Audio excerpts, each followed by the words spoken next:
Hello, everyone. This is Patrick and Bryson at Stone.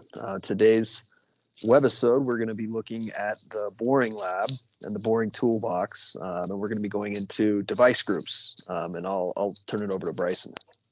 Yeah, for sure. Thanks, Patrick.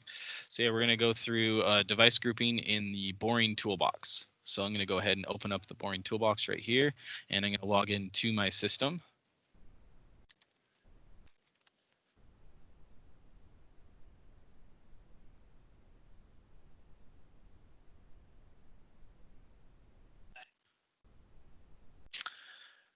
All right, so once I'm logged into the Boring Toolbox, I will be presented with the system overview page, which is kind of a dashboard that shows you an overview of your system here. So you're going to get your storage health right here, your camera storage as well. So your heavy hitters are going to show up right over here in a top-down list there. You'll also get live monitoring on your system as well, which will show you an overview of how many recorders you have running, how many cameras that are providing video, as well as if there's any cameras that are not providing video for longer than 90 seconds.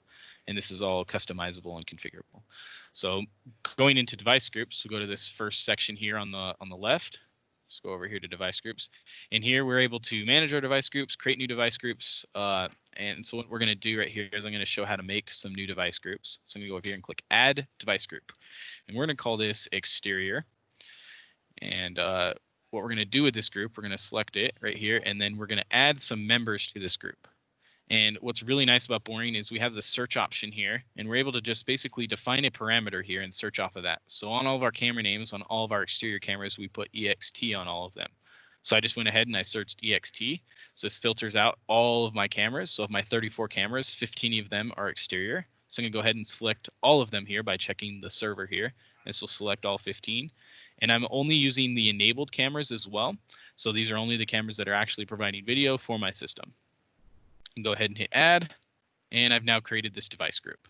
So simple as that, really easy. That device group is now made and created for me with all of my exterior cameras in there, just as easy as a couple of clicks. So the next thing that I'm going to show is, the next thing I'm going to show is auto device groups as well. So you actually have the option here to click auto device groups, where we can come in and we can build a device group based off of a couple different factors. So we can specify a single recording server or all of them. But our template here is that we have camera model, we can do camera model and product ID, firmware, or you can do all three of them, or the storage as well of a camera too. So if you have different storage setups in your system, you can create device groups based off of those storages.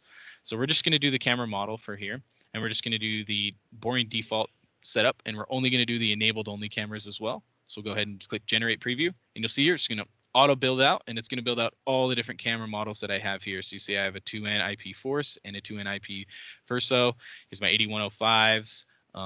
Which I have one of those there. I have the M3007, P3225s, and it breaks them out by Mark II, the LV, the V Mark IIs, the LVEs as well. So it breaks them all out by the actual exact model that they are. So you'll always have exact model name of the camera based in there. So all we got to do from here is just click next and save those changes, and it's going to build that group for us and add all those cameras into there, which then we can manage in the management client as well as use that in the smart client as well for our device groups. That's pretty much it. It's really straightforward and really fast and easy to use the device grouping within the Boring Toolbox. Very cool. So if anyone has any questions on that, you can always email support@stonesecurity.net. Thanks.